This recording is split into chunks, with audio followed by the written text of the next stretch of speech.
Welcome to the First Unitarian Church of Salt Lake City. My name is Reverend Ian White Maher. I'm the interim minister here. Monica is off for the day, and I was really worried about it, but we made it through okay. Sometimes the kids can fly when mom is not around. It's good to know. We have a couple of announcements before we begin. The Sanctuary Steering Committee is receiving the Gandhi Award. That's on October 3rd. It is going to happen at the Tracy Aviary in Liberty Park, and it's free, so we hope you'll come.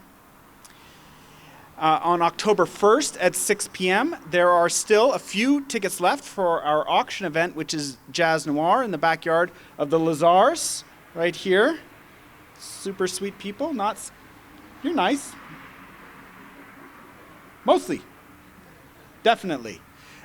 Tickets are $35. You can contact Stephanie, or there she is in the back. You can say contact Stephanie for tickets. Also, we're still open for small group ministry. If you're new, we have a small group ministry specifically for people who are new. You can find information on the Torch, which is our newsletter, or online, or you can talk to me about it after the service. Also, we have a date for the auction. That's November 13th, so please save that and join us for the auction. If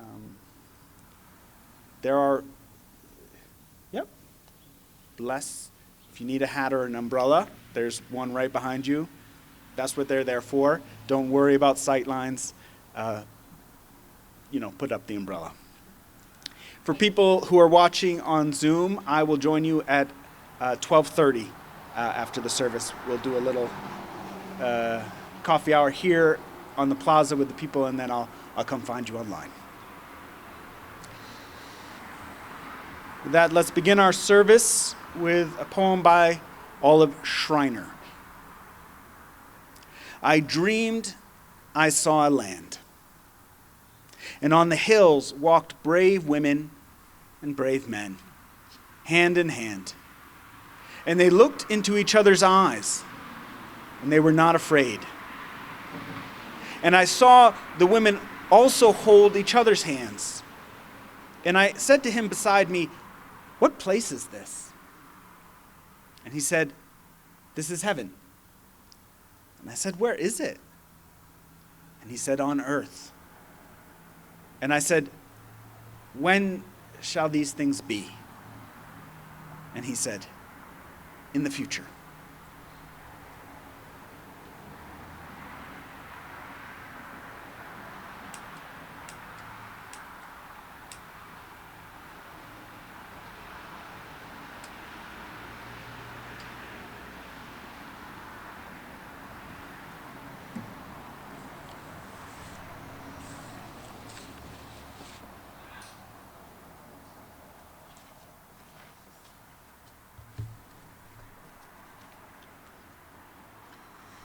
If you've been around First Church or other UU churches for a bit, you may have heard of our coming of age class.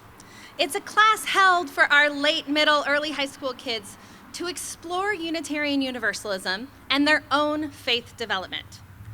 It culminates with the youth presenting their faith statements to the community during a worship service, which inevitably is incredibly meaningful, restores our faith in humanity and the youth of our community. I expect each of you to jump at the chance next time I need help when this program swings back around in a couple years, just so you all know.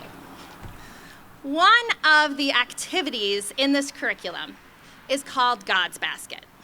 You come into the room with a basket filled with different things. You start off by playing music, and then say, "Music can touch a place in your soul like nothing else. Is this where you find God?" You light a match and say, "We can't precisely explain what fire is or why we have it. This mysterious combination of chemicals and forces Is this the goddess? You pull out a rose, the smell and utter softness of the flower. Is this the beauty that we call the mystery and wonder of the universe? You pass out seeds and say, you are holding the power of life. The seed contains life. Is this the force of the unknown? Finally, you ask them to look at a neighbor and smile. Can you see the face of the divine shining out of someone else's eyes? This activity gets a range of reaction each time it's done in class. Some youth jump all in and journal and draw elaborate images of their ideas of God. Others reject the activity outright as something from the old church they used to go to. Some declare the activity irrelevant, uncomfortable with the idea that even exploring the possibility of something outside of themselves. The youth are mirrors of the adults surrounding them. Parents, extended family, teachers, religious educators. They mirror what we're giving them. When we shy away from religious language like sacred, holy, grace, or God, our children and youth don't stop filling in the blanks with their own meaning. We only remove the tools we'd like them to use to fill in those blanks. In her book, Fluent in Faith, Janine Newyar quotes Frederick Buechner saying, "It's not that you feel love and then say, 'I love you,' but that until you say, 'I love you,' you have not fully loved." She goes on to say, perhaps it is the same with God and grace and prayer and sin. These layered words that can have texture and beauty for even the youngest children, expressing the realities of their lives. They can open children up to a deeper inner life and to holy relationships with others and with the larger spirit of life. Our Unitarian Universalist faith, while without creed, doesn't mean that we are without beliefs and history that we can and should share with our children. If we, as adults, are brave enough to listen and explore the ideas of the divine and sacred, we can give our children the gift of the tools to develop their own deeply spiritual lives. May it be so.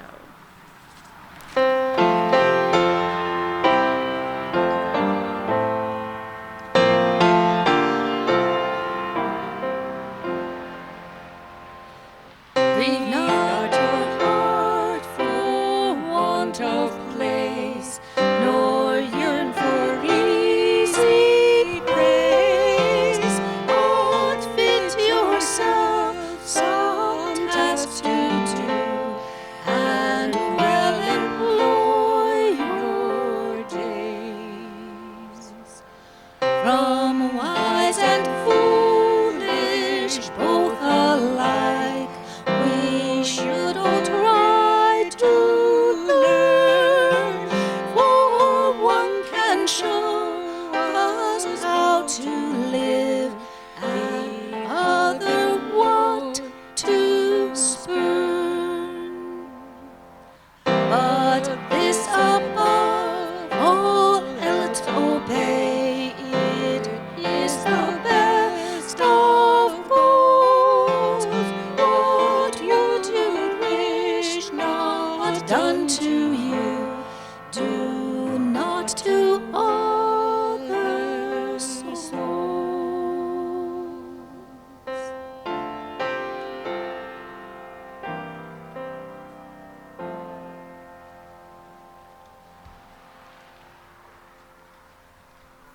You know, throughout this pandemic, I have carefully applied my lipstick and then put my mask on. And then, when I squeeze the bridge of that mask, it makes my nose run. I tell you, the pandemic has been really hard for me. You know, I am the inaugural speaker in a series of speakers who will address the question of why each one of us gives. I'm so very happy to do this because I've been looking for a way to tell all of you something for some time. You see, over the years, I've asked a lot of you for money. Maybe some of you remember Rosina Bahili and I asking for money for her little village in Eritrea. And I've also been involved with the Pledge Drive for many years, and just recently the Tom Goldsmith Refugee Scholarship Fund, and now I'm in the chair of the auction. So I'm surprised any of you still make eye contact with me. So I've had plenty of opportunities to ask, to wait nervously for the reply, to wonder if we're going about doing all of this the right way, and then to be relieved, ecstatic, inspired, and grateful when all of you respond so generously. So what is it that I want to tell you? Well, it's simply, thank you. So you're probably thinking, yeah, grateful. It should be a real clod if she weren't, huh? If she weren't grateful that you actually responded to these causes, what a jerk she would be. So what's the big deal? Well, the big deal for me is that my giving is intrinsically connected to your giving. Sure, I give because our church provides a unique service to the community. I give because our church has helped me raise my 2 boys and bury my 2 husbands, and it gives me a community of like-minded people. But the truth is, if you didn't give, I wouldn't. Clearly, there would be no reason to give because there would be no First Unitarian Church. There would be no beloved community. So one of the most precious things in my life would no longer exist. So that's why I'm grateful. My church, which is the center of my spiritual, social, and creative life, is possible for me only because of you. Because of you, I have a community to enjoy the blessings of service and the blessings of being served by all of you through so many small and large connections. Your giving inspires my giving, and I hope my giving can inspire yours. In truth, most of us give because others do. It's a wonderful dance we do together. We're being inspired, perhaps even egged on a little, by each other, and together we make what we're all seeking and we all need, and that's our beloved community. No wonder we give so generously, and no wonder I'm so grateful.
The woman standing in front of me was one of my favorite congregants. I adored her, and I like to believe that she adored me. We'd spend a lot of time together setting up programs in the church, hiring staff, planning events, navigating her divorce. Sometimes we all went out for brunch together as members after the service. The church was in Queens, and so there's a big dim sum culture there. But now she was standing before me. Her face was red, her body shaking. God means one thing, and it's wrong, she stammered aggressively.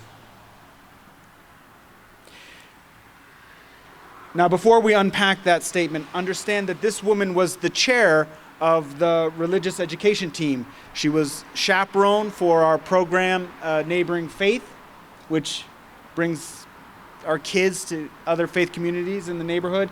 We lived in Queens, New York, perhaps the most diverse place on the planet. Her ex-husband was a public school principal, and one of the challenges of his job was navigating the 130 languages that are spoken in that school. She knew that God means more than one thing. Intellectually, she knew that. But in her heart, God meant one thing, and it was wrong. This woman, let's call her Lisa, had been raised Catholic in an Italian-American neighborhood in Queens, and she had a litany of stories highlighting the injustices she experienced as a child, as a teenager, even as a young woman before she left the church. She called herself a recovering Catholic, but the rage at the powerlessness and shame she felt as a little girl who was told to go to the end of the communion line because she went to public school, not Catholic school like the other girls, was still present in her at 55. Still present as if it were just yesterday when she was 10. 45 years of seething, standing in front of me, vibrating like I was the one who had betrayed her. What had I done? What was my betrayal?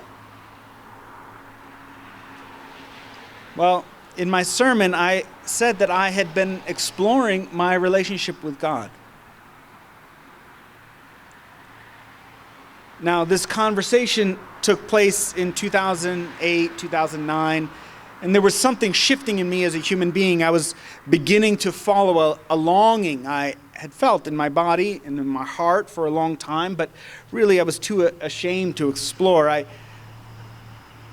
didn't want to be a religious person, which is a funny thing to say as a minister, but it's true. You know, religious means Republican, and I did not want to be confused with those people. You know, George W. Bush was president, and while religious people, in my mind, were liars and murderers. And the clergy sex scandal, the Catholic clergy sex scandal, was still present in the air. Not as present, but it was there, and I had lived through the early stages of it while in seminary in Cambridge, as the Boston Globe began writing about the widespread abuse and the cover-up that had taken place locally under cardinal law and worldwide under Pope John Paul II.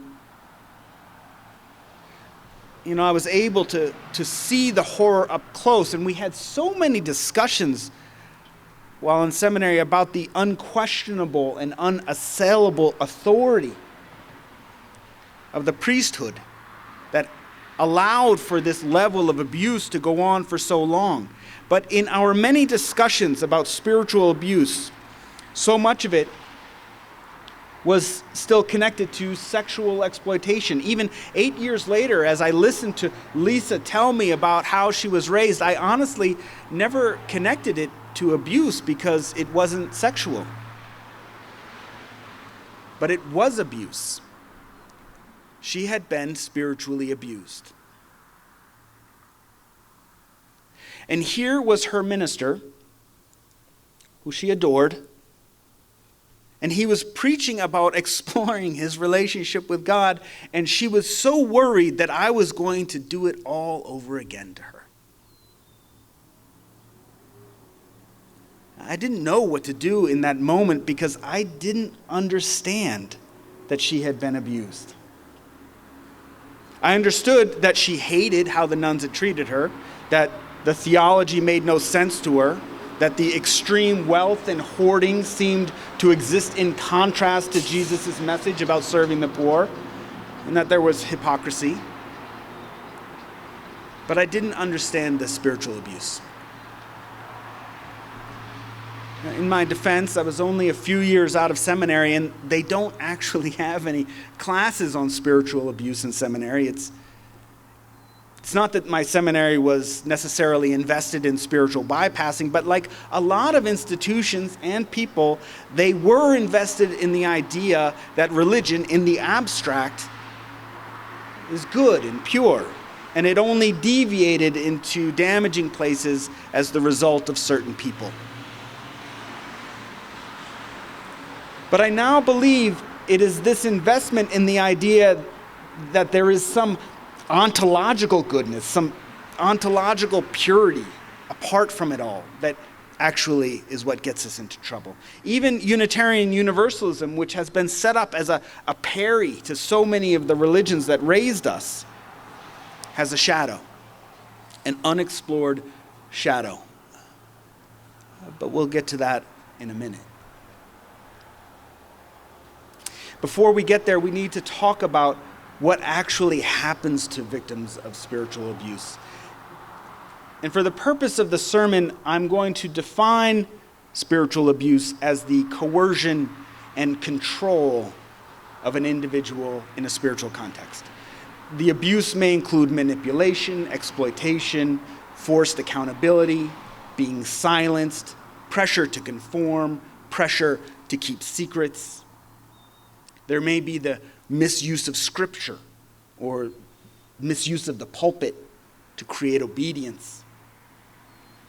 The abuser may be elevated in such a way that suggests that they have divine authority or calling.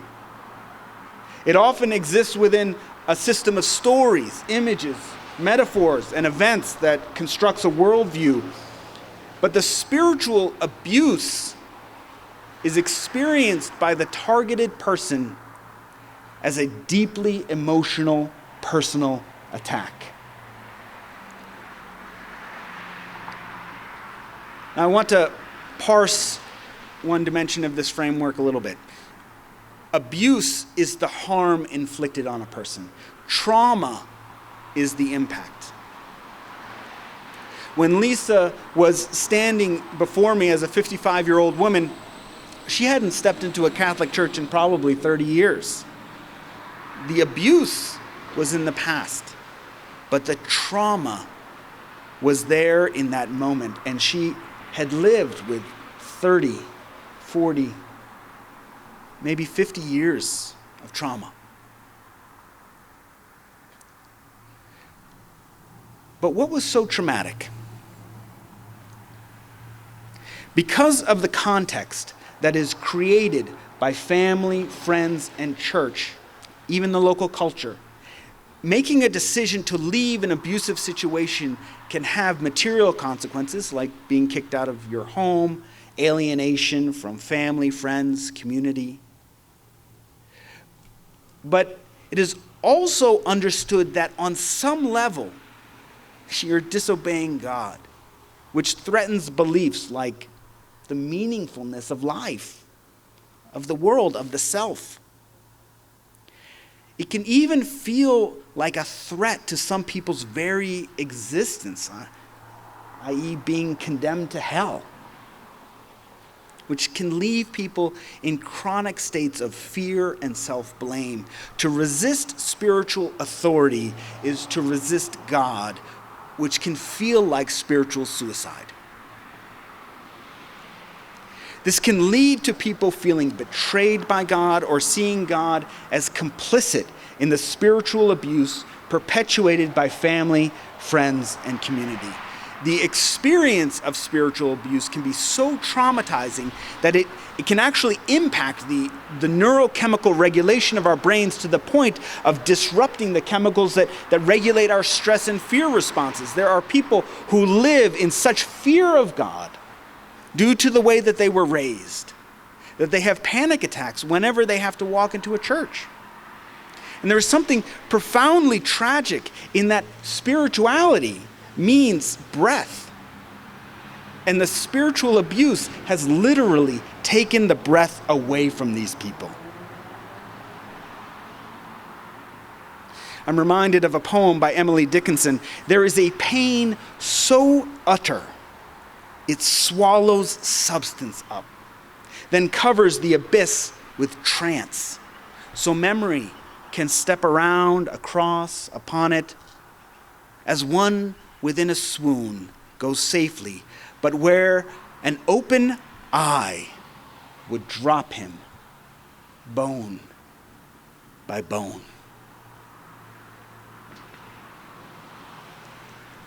Because a lot of the abuse begins when we're children and we don't yet have language for it, the effects live latent in parts of our brains not governed by language. Babette Rothschild calls it the speechless horror because the body still remembers.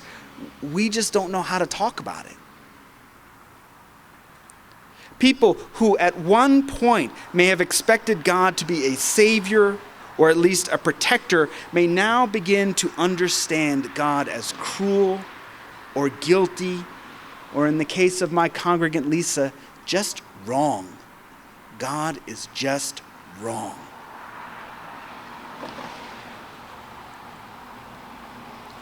Of the people who do find their way out of spiritually abusive situations, some reject God entirely. They can even assume a militant atheism. Others attempt to find another community, but wrestle with a range of emotions: fear, suspicion, anger. When Lisa was standing before me, red and shaking, I was confused. I thought that invoking my own spiritual journey was relatively innocuous. It was not the central theme of that sermon in any way. In many respects, I was really quite orthodox in my Unitarian Universalism in those days. But it wasn't even the words I said, but what Lisa heard that made her afraid, which then came out as anger.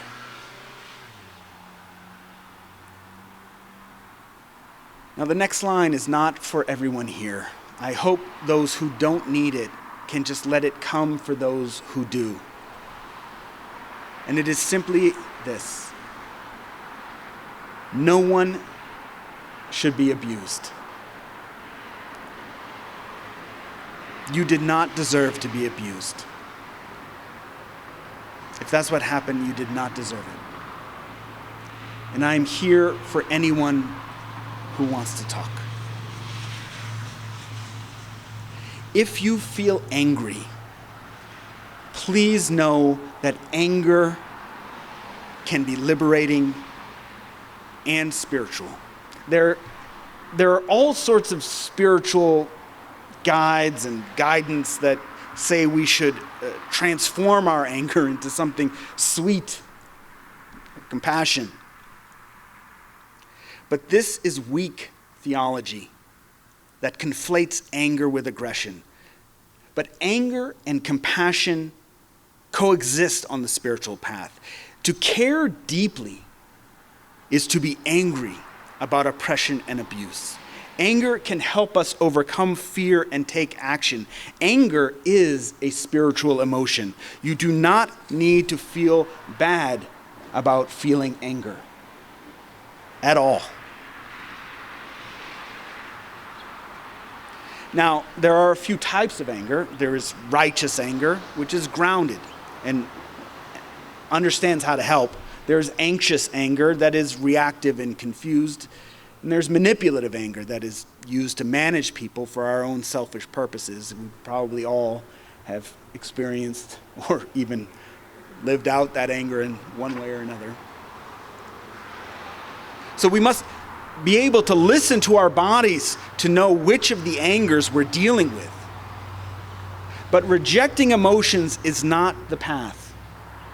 And when we decide to really walk the spiritual path, we may be surprised by how much anger we encounter because we found so many ways to minimize or avoid the emotions that exists just below our well-crafted personas. This is the trance that Dickinson mentioned. But why should we bother? I mean, we've made it here. And provided the minister isn't one of those holy roller types bringing his God into all the things, we really don't have to hear much about it. This is a sanctuary from the theocracy that exists just beyond the property line. Someone laughed. I thought that was a funny line. Maybe he's nervous. Where's he going? 12 years later, I think this is what triggered Lisa so greatly. The world felt unsafe. But within the confines of her church, the nuns couldn't get at her. One of the reasons she gave so much time and energy to her new church, it was because it gave her safety. But she still lived like a butterfly that had been pinned in a display, unable to explore her own sense of meaning because of the childhood trauma. And this is where the shadow controls contemporary Unitarian Universalism. We have become a refuge for people who were spiritually abused and who live with trauma. And I am so grateful that people can come here and feel safe. So grateful. This is one of the best ministries we can do.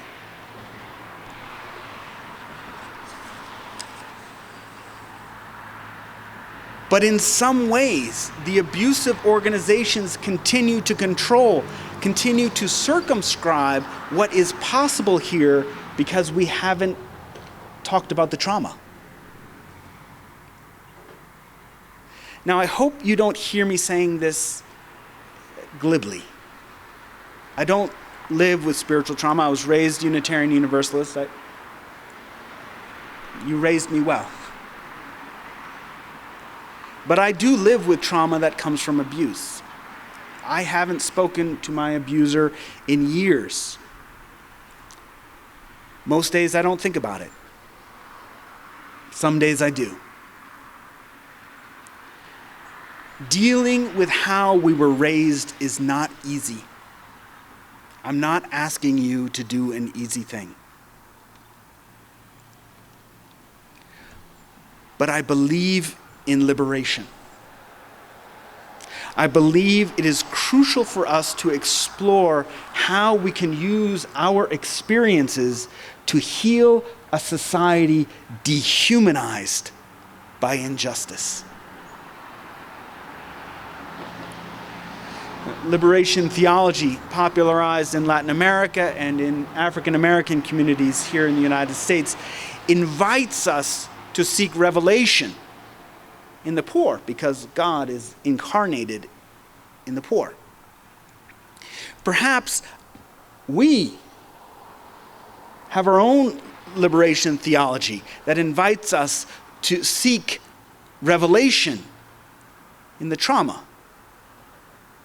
It is perhaps here that we're able to understand how to encounter our vision for justice, not as retribution, but as healers.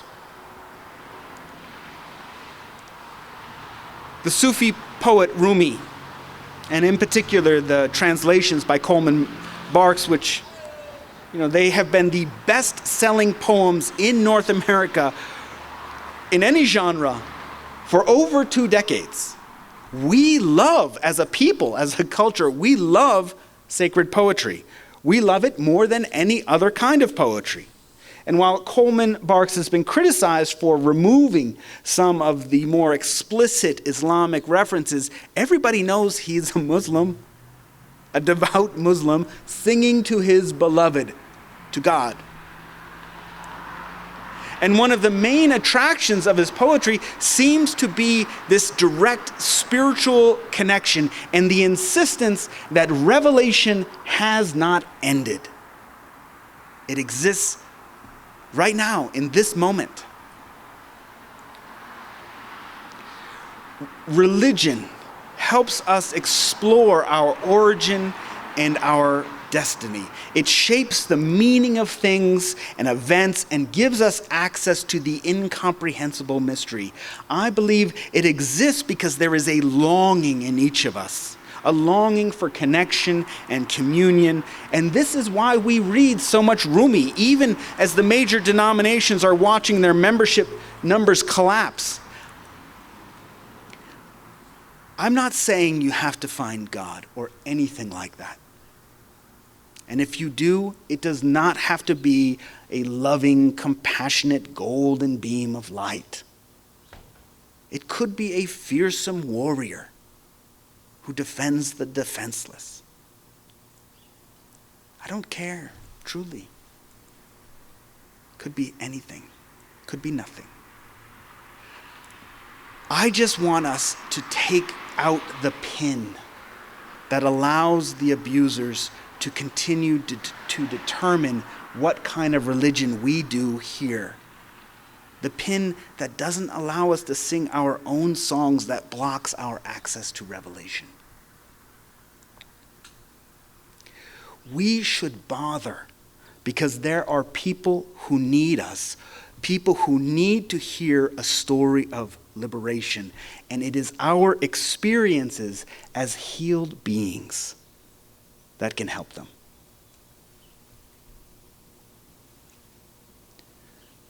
I would like to close with the poem that I opened with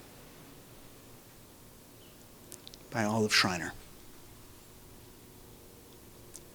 I dreamed I saw a land, and on the hills walked brave women and brave men, hand in hand, and they looked into each other's eyes, and they were not afraid. And I saw the women also hold each other's hands, and I said to him beside me, "What place is this?" And he said, "This is heaven." And I said, "Where is it?" And he answered, "On earth." And I said, "When shall these things be?" And he answered, "In the future." May it be so. Amen.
Source of life,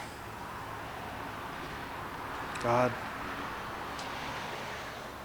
my darling, inspire us as we walk out of this beloved and cherished community,